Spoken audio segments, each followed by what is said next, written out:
اعوذ باللہ من الشیطان اللعین الرجیم بسم اللہ الرحمن الرحیم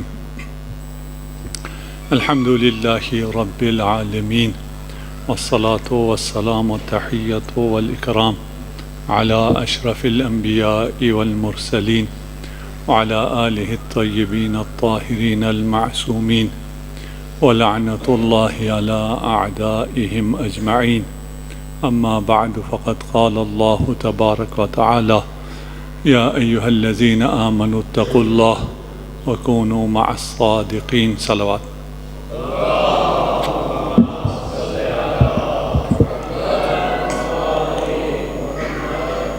الحمدللہ ہمیں یہ شرف حاصل ہے کہ ہم رسول کے حکم کے مطابق قرآن اور عطرت سے متمسک ہیں۔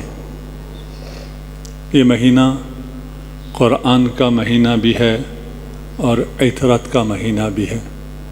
ان 5 دنوں میں ہم جس موضوع کو ساتھ لے کے چلنا چاہ رہے ہیں اس موضوع کے لیے خود نہج البلاغہ سے اور امیر المؤمنین سے مدد طلب کی ہے۔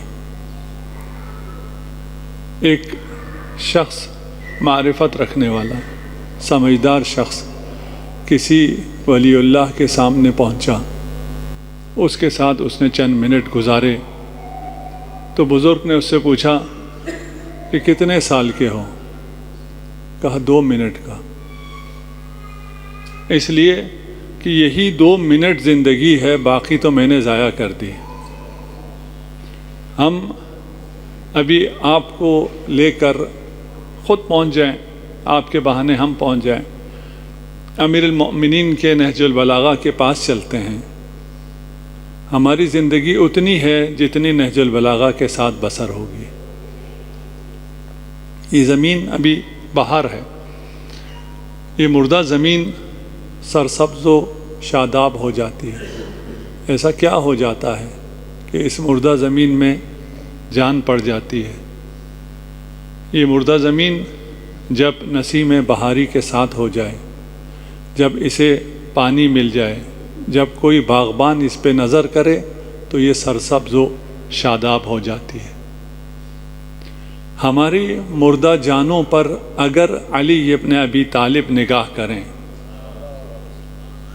اگر نہج البلاغہ سے نسیم بہاری ہماری جانوں تک آئے تو یقیناً ہم بھی سرسبز و شاداب ہو سکتے ہیں۔ صلوات پڑھ دیجئے محمد و آل محمد۔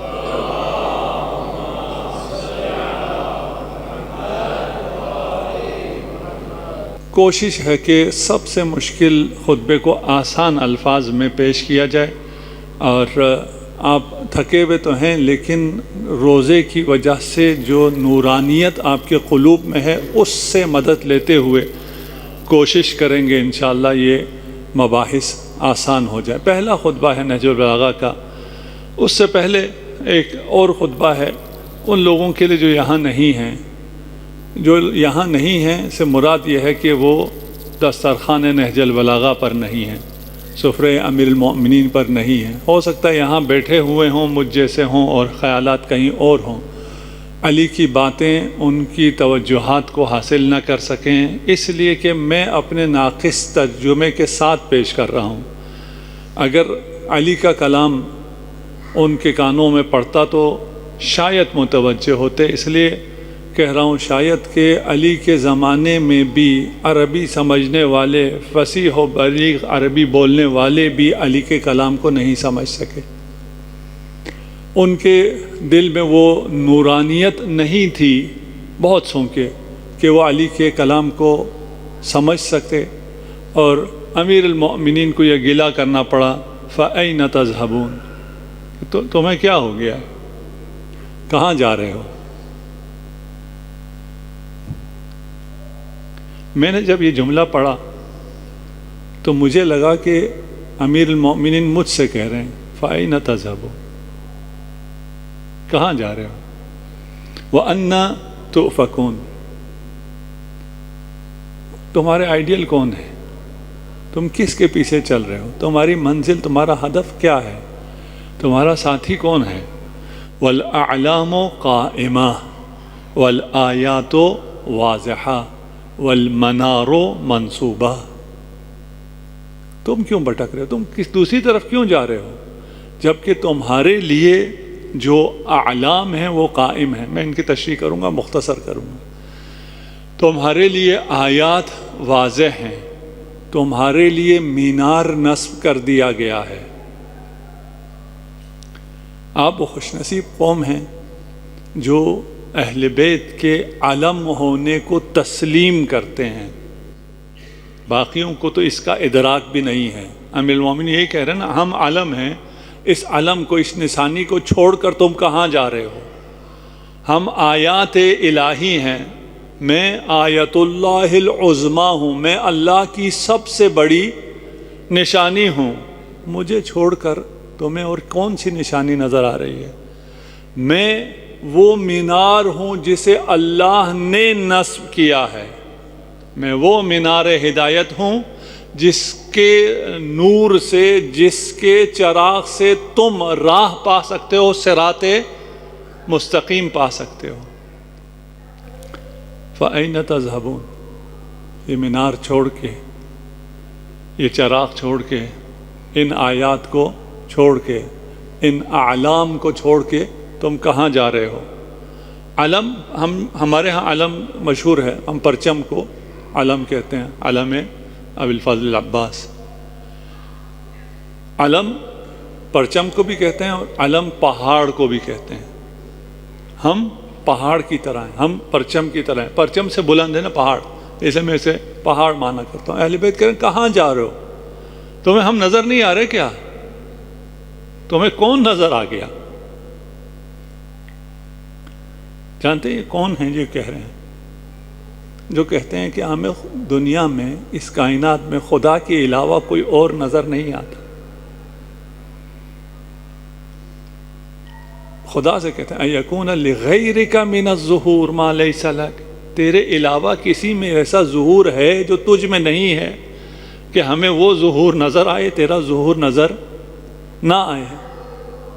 امیر المومنین ارشاد فرما رہے ہیں اعلام قائمہ ہیں، ہم پہاڑ ہیں. پہاڑ کی خصوصیت یہ ہے کہ پہاڑ ثابت و استوار ہوتا ہے. پہاڑ بہت آسانی سے نظر آتا ہے، اور پہاڑ میں معادن ہوتے ہیں. امام علی کیا ارشاد فرمایا؟ امیر المومنین ارشاد فرما رہے ہیں ہم اہل بیت پہاڑ ہیں، کوہ ہیں. ہم اہل بیت اعلام قائمہ ہیں، ہم ثابت ہیں، استوار ہیں، فرار نہ کرنے والے ہم ہیں.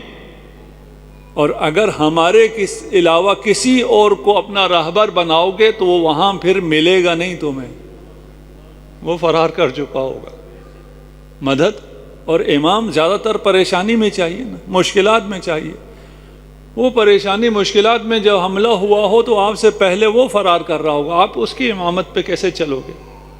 ہم پہاڑ ہیں، ہم جائے امن ہیں. اہل بیتی امان من الفرقہ، رسول خدا نے ارشاد فرمایا. اور اسے خطبہ فدق میں جناب سیدہ نے بھی ارشاد فرمایا. ہم پہاڑ کی طرح ہیں، ہم ہر جگہ سے دکھائی دیتے ہیں. تم آیات میں تلاش کرو ہم نظر آتے ہیں، احادیث میں تلاش کرو ہم نظر آتے ہیں، تاریخ میں تلاش کرو ہم نظر آتے ہیں، غزوات میں تلاش کرو ہم نظر آتے ہیں، مشکلات میں تلاش کرو ہم نظر آتے ہیں. اگر مومن ہو تو اپنی قبر میں تلاش کرو گے بھی تو ہم نظر آئیں گے. ہم وہ پہاڑ ہیں جو معدن حکمت الہی ہے.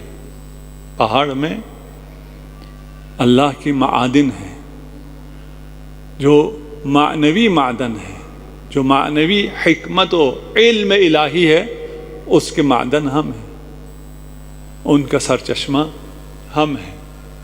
فَأَيْنَ تَذْهَبُونَ؟ پھر کہاں جا رہے ہو؟ وَالْآيَاتُ الْوَاضِحَةُ، ہم آیت اللہ العظمیٰ ہم ہیں. وَالْمَنَارُ الْمَنْصُوبَةُ، وہ مینار جسے خدا نے نصب کیا ہے، جسے خدا نے قرار دیا ہے، وہ ہم ہیں. اگر اس مینار کو، اس آیت اللہ العظمیٰ کو کچھ لوگ دیکھ نہیں رہے، تو اس لیے نہیں دیکھ رہے کہ وہ آلودہ ہو گئے ہیں، ان کا نفس ہوا و ہوس سے آلودہ ہو گیا ہے۔ جب فضا آلودہ ہو جائے تو آسمان بھی نظر نہیں آتا، جب نفس آلودہ ہو جائے تو خدا بھی نظر نہیں آتا۔ گناہ کرتے ہیں ہم، مینار ہیں، ہم آشکار ہیں، ہم نظر آتے ہیں، ہم ہر جگہ تمہاری رہنمائی کے لیے موجود ہیں، پھر تم کہاں جا رہے ہو؟ فَأَيْنَ يُطَاعُ وَكَيْفَ تَعْمَهُونَ وَبَيْنَكُمْ عِتْرَةُ نَبِيِّكُمْ۔ پھر تم گمراہ ہو سکتے ہو کیسے؟ تم کیسے گمراہ ہو سکتے ہو جبکہ تمہارے درمیان نبی کی عطرت موجود ہے؟ انی تارکم فیکم الثقلین کتاب اللہ و عطرتی وہم ازمۃ الحق۔ تمہارے درمیان اہل بیت موجود ہیں۔ ابھی ہمارے درمیان اہل بیت ہیں، جی ہمارے درمیان امام زمان بھی ہیں، نہج البلاغہ بھی ہے، صحیفہ سجادیہ بھی ہے، امام جعفر الصادق اور امام محمد باقر کی احادیث بھی ہیں۔ صلوات پڑھ دیجئے محمد و آل محمد۔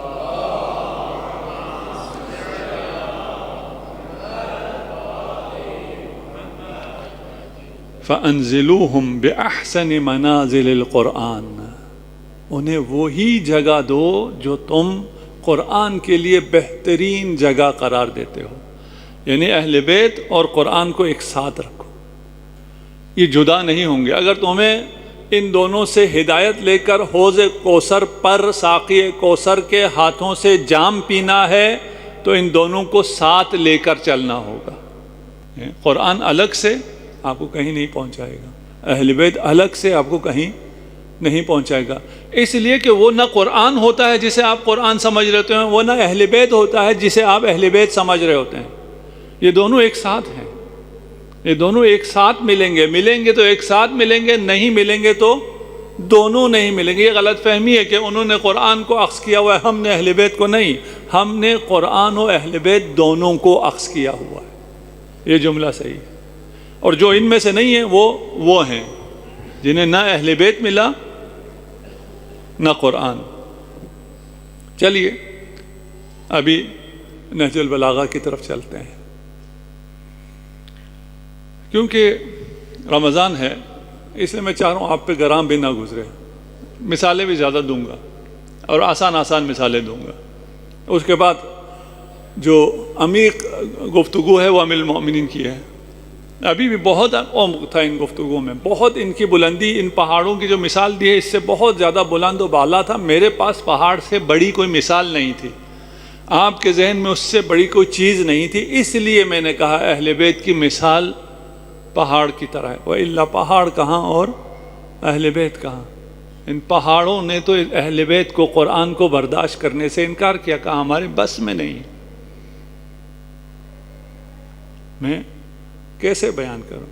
اس دنیا میں درخت آپ لگاتے ہیں میوے کے لیے، پھل کے لیے، درخت کا، پھلدار درخت کا سارا ہدف پھل ہوتا ہے، وہ پھل میٹھا ہونا چاہیے، وہ پھل پکا ہوا ہونا چاہیے، اس کا رنگ بو اچھی ہونی چاہیے، طعم مزہ اس کا اچھا ہونا چاہیے۔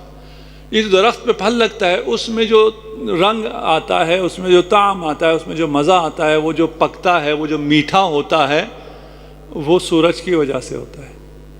اگر سورج نہ ہو تو پھل میں کوئی مٹھاس نہیں آ سکتا، پھل پک نہیں سکتا۔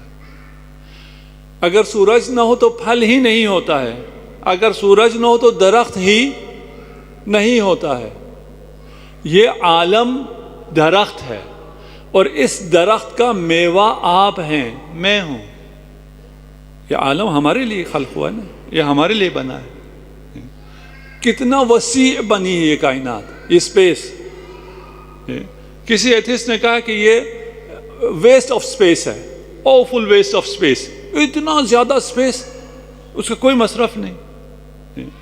بھائی اتنا زیادہ اسپیس، اس کا کوئی مصرف نہیں، تو اتنا سا تیرا کیا مصرف ہے؟ ایتھسٹ تو کہتا ہے میرا بھی کوئی مصرف نہیں ہے نا، میرا بھی کوئی مقصد نہیں ہے، میں بھی حادثاتی طور پہ پیدا ہوں اور مر مٹ جاؤں گا، میرا بھی کچھ بھی نہیں۔ جب تیرا کوئی مقصد نہیں ہے تو اس اسپیس کا بھی کوئی مقصد ہے، یعنی تو کون ہوتا ہے یہ کہنے والا کہ اس کا مقصد ہونا چاہیے؟ اسپیس کا مقصد ہونا چاہیے، تیرا اپنا مقصد نہیں ہونا چاہیے. یہ سارا عالم قرآن کہتا ہے خلق لکم، تمہارے لیے، یہ زمین و آسمان سب تمہارے لیے خلق ہوا ہے. یہ درخت کا پھل میوہ تم ہو. اگر تمہیں شیرین ہونا ہے، تمہیں پکنا ہے، میٹھا ہونا ہے، اچھا طعم اور اچھا رنگ اختیار کرنا ہے تو سورج سے متصل ہونا پڑے گا. اگر سورج نہ ہو، اور وہ آفتاب عالم تاب امیر المؤمنین علی ابن ابی طالب،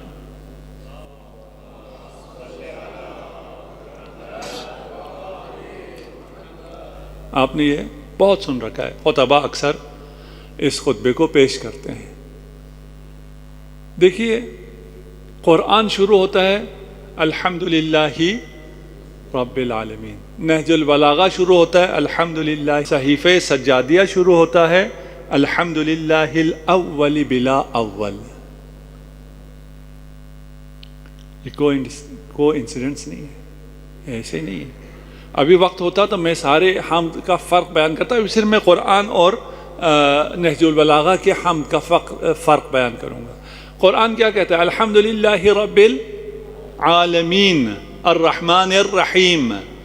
اپنی حمد بیان کرنے کے بعد اپنے آپ کو رب جہان، رب دو جہان کہتا ہے، اپنے آپ کو رحمان اور رحیم کہتا ہے. اور مولائے متقیان کا ادب آپ دیکھیے کہ حمد کرنے کے بعد اپنے عجز اور انکساری کا اظہار کرتے ہیں. کتنا بڑا فرق ہے. خدا کہہ سکتا ہے کہ میں رب العالمین ہوں، خدا کہہ سکتا ہے میں رحمان و رحیم ہوں، اپنے حمد کے بعد وہ کہہ سکتا ہے. اور جو مولا کا ادب ہے، تواضع ہے، الحمدللہ حمد ہے اس خدا کی، لا یبلغ مدحتہ القائلون. تمام سخن کرنے والے، تمام بولنے والے، ہماری زبان بولنے والے نہیں، جو اپنی جس کی جو زبان ہے وہ تمام اگر کوشش کریں تو تیری حمد تک نہیں پہنچ سکتے ہیں. یہ ابھی حمد میں نے کہا، یہ ترجمہ غلط ہے، میں بیان کرتا ہوں یہ غلط کیسے ہے. یہ میں اعتراف کرتا ہوں کہ میرے الفاظ امیر المؤمنین کے مطالب کو بیان نہیں کر سکتے. یہ میں اپنے کم علمی کا، اپنی جہالت کا اعتراف کرتے ہوئے کہہ رہا ہوں. الحمدللہ الذی، حمد ہے، ابھی بیان کرتا ہوں یہ الحمد کیا ہے. حمد ہے للہ، اس اللہ کے لیے، کاش سمجھ سکے اللہ کیا ہے. الذی، جو کہ، حمد کے بعد کیا کہا؟ مدحت نہیں کہا، حمدہ، کہ اس کی حمد تک رسائی نہیں ہے، نہیں کہا، بلکہ اس کی مدحت تک رسائی نہیں ہے. حمد اور ہے، بیان کرتا ہوں حمد کیا ہے، مدحت اور ہے. الحمد ستائش کامل ہے، مدحت ایک نوع ستائش ہے، ستائش کا ایک حصہ مدحت ہے، ساری ستائش حمد ہے. الحمد و حمد ہے اس خدا کے لیے جس کی مدحت بھی نہیں کر سکتے ہیں. تمام قائل اس کی حمد نہیں کر سکتے، نہیں، اس کی مدحت نہیں کر سکتے ہیں. یہ علی ابن ابی طالب ہے. روایت میں ہے امام جعفر صادق علیہ الصلوۃ والسلام سے،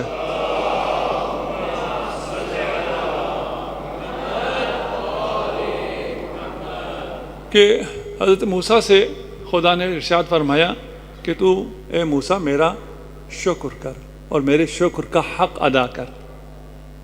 حضرت موسیٰ نے کہا کہ میں آپ کے شکر کا حق کیسے ادا کر سکتا ہوں، اس لیے کہ میں جس زبان سے شکر کروں گا وہ بھی آپ کی دی ہوئی توفیق سے، آپ کی دی ہوئی طاقت سے، میں تو اس شکر کا بھی شکر ادا نہیں کر سکتا. ارشاد ہوا الان شکرتنی حین علمت ان ذلک منی. یہاں یہی شکر ہے، یہ تو تجھے پتہ چل گیا نا کہ شکر ادا نہیں ہو سکتا ہے، یہی شکر ہے. امیر مومنین نے معجزہ کیا ہے. امیر مومنین کیا ارشاد فرما رہے ہیں کہ سارے قائلین جتنے بھی لوگ گویائی رکھتے ہیں وہ سب مل کے مدحت بھی نہیں کر سکتے ہیں اور اسی کے ذریعے خدا کی حمد بھی کر دی. خدا کی طرف سے یہی ہے نا، یہ حمد یہی ہے، میرا شکر یہی ہے کہ تو کہہ کے نہیں کر سکتا. یہ معجزہ ہے. اس لیول تک اس کلام کو سن کے بھی کوئی نہیں پہنچا ہے. کوئی اس جیسا کلام لانے کا تصور بھی نہیں کر سکتا ہے. یہ کلام جو یقیناً نبی سے سیکھا ہے، یا آپ کر سکتے ہیں یا آپ کی زوجہ فاطمۃ الزہرا سلام اللہ علیہا کر سکتے ہیں. صلوات بر محمد و آل محمد. صلی علی الحمد. اب طالب علم بھی بیٹھے ہیں، علماء تو خیر جسارت ہے علماء کو بتانا، طالب علم جانتے ہیں کا ترجمہ جو ہے وہ تمام کا ہے، کامل کا ہے. جب کہیں گے الانسان یعنی کہ سارے کے سارے انسان. الحمد یعنی کہ ساری کی ساری حمد، ساری کی ساری ستائش، کامل ستائش للہ، اللہ کے لیے. ستائش، تعریف، تمجید، جو بھی آپ اس کے لیے لفظ استعمال کریں. حمد. اچھا، اس تعریف میں جو عام لوگوں کی جاتی ہے اور یہ جو حمد جو تعریف ہے، ستائش ہے، خدا کی جاتی ہے، اس میں بڑا فرق ہے. یہ کامل ستائش ہے اس لیے کہ کامل ذات صرف وہی ہے. آپ کی اگر کوئی ستائش کرے گا تو آپ کو کوئی کہے گا یہ بہت اچھا اسٹوڈنٹ ہے، یہ بہت اچھا عالم ہے، یہ بہت اچھا باپ ہے، یہ بہت اچھا بزنس مین ہے. اسی دو چار جہت سے آپ کی ستائش کی جا سکتی ہے، باقی کوئی حال ہی نہیں ہے. میں اپنی بات کرتا ہوں، یہ دو چار خوبیاں ہیں جو خدا نے پھیلا رکھی ہے، وإلا میری جو حقیقت حال ہے وہ قابل بیان ہی نہیں ہے. لیکن جو ہر جہت سے کامل جس کی ستائش کی جا سکتی ہے وہ صرف وہ کامل ذات ہے، صرف وہ خدا ہے اور کوئی خدا کے علاوہ نہیں ہے. پھر اس گریٹیٹیوڈ کو، اس پریز کو، اس ستائش کو صرف لفظی نہیں ہونا چاہیے، یہ دل سے ہونا چاہیے، یہ احساس کے ساتھ ہونا چاہیے، یہ تھینکفلنس کے ساتھ ہونا چاہیے، یہ محبت کے ساتھ ہونا چاہیے، یہ لو اور ڈیووشن کے ساتھ ہونا چاہیے. بغیر محبت کے اگر ہو، میں مثال معمولاً دیتا ہوں، میں کہتا ہوں ایک دفعہ میں آپ کو رپورٹ کرتا ہوں کہ فلاں صاحب ہیں، ابھی الحاج محمد بہبہانی، خدا انہیں ان کی توفیقات خیر میں اضافہ فرمائے، یہ بہت اچھے انسان ہیں اور ہماری یہ مجالس سال ہر سال سے وہ اسپانسر کرتے ہیں. اور یہ مجالس ہادی ٹی وی کے ذریعے، باقی سوشل میڈیا کے ذریعے بھی ہزاروں لاکھوں لوگوں تک جاتے ہیں. میں ان کی تعریف کرتا ہوں اور انہوں نے مریضوں کی بھی بہت خدمت کی ہے. آپ میں سے بھی بہت سے احباب ایسے ہیں، یہاں ہمارے یہاں مریض آتے ہیں، محتاج آتے ہیں، ان کی آپ لوگ خدمت کرتے ہیں. میں رپورٹ کرتا ہوں، میں کہتا ہوں فلاں الحاج جو ہیں، فلاں مومن بہت اچھے ہیں، انہوں نے اس کی بھی جان بچائی، اس کی بھی جان بچائی، اس کی بھی جان بچائی. صحیح کہہ رہا ہوں غلط کر صحیح کہہ رہا ہوں. وہ حاجی صاحب ناراض ہو جائیں گے؟ نہیں، وہ خوش بھی ہو جائیں گے. ٹھیک ہے، لیکن اگر کوئی حاجی صاحب بیٹھے ہو جس نے میری جان بچائی ہو، مجھ پہ احسان کیا ہو، اور میں اسی طرح رپورٹ کروں یہ حاجی صاحب بہت اچھے ہیں، انہوں نے میری جان بچائی ہے، وہ ناراض ہوگا نہیں ہوگا؟ یہ رپورٹ کر رہا ہے جیسے کسی اور پہ احسان ہوا ہے، اس پہ اتنا بڑا احسان ہوا، اس میں کوئی محبت نہیں ہے، کوئی جذبات نہیں ہے، اس کی آنکھوں میں کوئی آنسو نہیں ہے. اب یہ تعریف نہیں ہے اگر اس میں جذبات نہیں ہیں. اب روزے کا آخر ہے، میں بھی اس طرح بیان نہیں کر پا رہا، آپ اپنی نورانیت سے سمجھیے. الحمد، پیار کے ساتھ، محبت کے ساتھ، احساس کے ساتھ، جذبات کے ساتھ، کہ تمہارے پاس جو کچھ ہے، یہ جو حمد کہنے کی طاقت ہے یہ بھی اس کی دی ہوئی ہے. تمہارے پاس جو نعمات ہے، دوسرا جملہ آئے گا وہاں سے، اور یہ جملات سارے ایک دوسرے کے بعد ایسے ہیں، ان سب کو ساتھ رکھ کے سمجھنے کی ضرورت ہے. جو ابھی میں نہیں سمجھا پاؤں گا وہ آپ کو امیر المومنین خود سمجھائیں گے اگلے جملوں. الحمدللہ، حمد ہے اللہ کے لیے. اللہ کیا ہے؟ الالہ. الہ کسے کہتے ہیں؟ وہ ذات جسے دیکھ کر انسان محو حیرت میں، ورطہ حیرت میں غرق ہو جائے، کچھ سمجھ میں نہ آئے اس کے سامنے کیا کروں تو کیا کروں، اس کا شکر ادا کروں تو کیسے کروں، اس کی عبادت کروں تو کیسے کروں. الحمد للہ، حمد ہے اس اللہ کی، اس ذات کی ذات کو بھی بیان کریں گے امیر المومنین. جتنے قائل ہیں وہ اس کی مدحت بیان نہیں کر سکتے ہیں. اب قائل کتنے ہیں اور ان کی کتنی اقسام ہے وہ ابھی شاید آپ لوگوں کے لیے بھی آسان ہو گیا ہے. ابھی ایک حمد جیمز ویب نے بھی کی ہے, جو ٹیلیسکوپ ہے جیمز ویب, اس نے حمد کی ہے نا. اس نے کتنا عرصہ سارا تخلیق خدا کو دیکھ کے آپ کے سامنے پیش کیا ہے. اس کی جو تصویریں آ رہی ہیں وہ بھی حمد الہی ہے. ان تصویروں کو دیکھیں اور سجدے کریں, خدا کو سجدہ کریں نا کہ تصویروں. یہ سارے جو خدا کی حمد کر رہے ہیں, ان تمام کی حمد اس کی مدحت کے لیے بھی کافی نہیں ہے.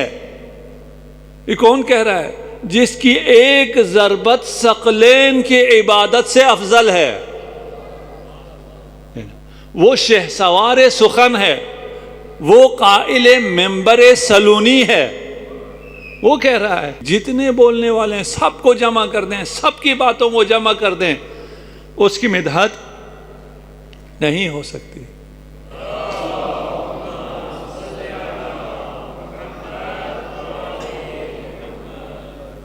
یہ ایام امیر المؤمنین کے سے منسوب ایام ہیں.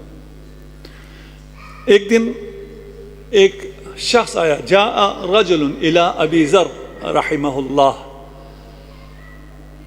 حضرت ابو ذر کے پاس ایک شخص آیا اور اس نے پوچھا, اے ابو ذر, تمہارے نزدیک سب سے محبوب کون سا شخص ہے, کون سی ہستی ہے جو سب سے زیادہ تجھے عزیز ہے؟ پھر خود کہا, میں یہ سوال اس لیے کر رہا ہوں, مجھے یقین ہے جسے تو سب سے زیادہ چاہتا ہوگا وہ وہی ہوگا جسے اللہ کا رسول سب سے زیادہ دوست رکھتا ہوگا. اے ابو ذر, کون ہے؟ ابو ذر نے کہا, ہوا ھذا الشیخ المظلوم المستحد حقہ.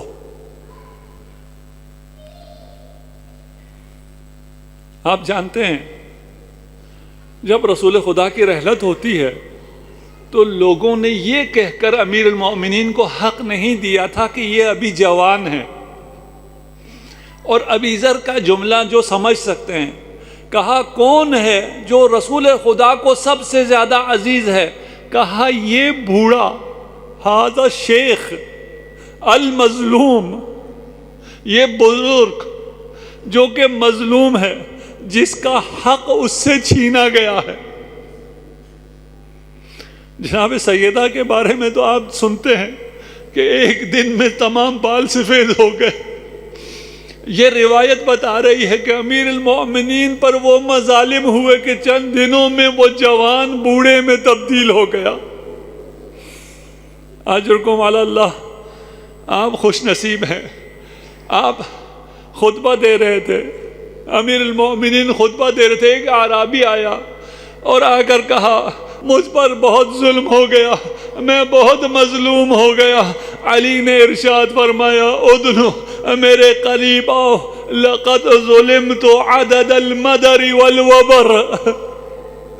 ریگستان میں جتنے ریگ کے ٹکڑے ہیں, ذرے ہیں, اور جانور کے جسم پر جتنے بال ہیں, ان سے زیادہ مجھ علی ابن ابی طالب پر ظلم ہوا ہے. یا علی, یہ کون سے مظالم ہیں؟ یا علی, یہ کن مظالم نے, کس سے تم نے آپ کو بوڑھا کر دیا؟ یہ کون سا ظلم ہے جو ریگستان کے ریت سے بھی زیادہ ہے, جو جانوروں کے بالوں سے بھی زیادہ ہے؟ شاید ارشاد فرمائیں کہ نبی کے جانے کے بعد جو ظلم زہرا پر ہوا وہ زہرا پر نہیں علی پر ہو رہا تھا. جو پہلو زہرا کا شکستہ ہوا وہ دل علی کا ٹوٹ رہا تھا. اجرکم علی اللہ. عربی تو کہتا ہے تجھ پہ ظلم ہوا ہے، میں علی اول مظلوم عالم میں ہوں، مجھ پر جو ظلم ہوا جب مجھے رسیوں سے باندھ کر کشا کشا لے جایا جا رہا تھا، زہرا نے جب یہ منظر دیکھا علی کو پکڑ لیا۔ جانتے ہو جس چیز کے محبت ہو انسان کی جان اس چیز میں ہوتی ہے۔ مخدرات عصمت کی جان چادر میں تھی، کربلا میں جب چادریں لٹی، جب مختار نے پوچھا اے ملعون تو نے علی کی بیٹیوں کی چادریں کیسے کھینچی؟ ملعون کہتے ہم کھینچنا چاہتے تھے، بیویاں چادریں نہ چھوڑتی، ہم نیزوں سے عمود خیمہ سے اتنا مارتے بیویاں بے ہوش ہو جاتی، ہم چادریں چھین لیتے۔ جب زہرا نے تھاما علی کو چھڑانا چاہا، بطول نے نہ چھوڑا، کہنے والے نے کہا زہرا کے ہاتھوں کا نشانہ لو۔ سيعلم الذين ظلموا أي منقلب ينقلبون انا للہ وَإِنَّا إِلَيْهِ راجعون۔ خدایا ہماری اس خلیل عبادت کو اپنی بارگاہ میں قبول منظور فرما، ہم سب کو کلام امیر المؤمنین سمجھنے کی توفیق عنایت فرما، ہمیں نہج البلاغہ کے ساتھ زندگی بسر کرنے کی توفیق عنایت فرما، ہمیں نہج البلاغہ سے تقوی الہی کا درس لینے کی توفیق عنایت فرما، ہمیں شبہ قدر کو اس طرح بسر کرنے کی توفیق عنایت فرما جس طرح تو چاہتا ہے، اور تیرا عبد اور میرا مولا علی چاہتا ہے۔ خدایا ہم سب کو دنیا میں زیارت امام حسین و آخرت میں شفاعت امام حسین سے بہرمند فرما، تمام مریضوں کو شفاء عاجل عنایت فرما، تمام پریشان حال مومنین کی پریشانیوں کو دور فرما، جن بچوں کے امتحانات ہیں ان کو دنیا و آخرت کے ہر امتحان میں کامیابی عنایت فرما، امام زمانہ عجل اللہ فرجہ الشریف کے ظہور میں تعجیل فرما، امام زمانہ عجل اللہ فرجہ الشریف کے ہمیں اعوان و انصار میں قرار دے، برحمتک یا ارحم الراحمین۔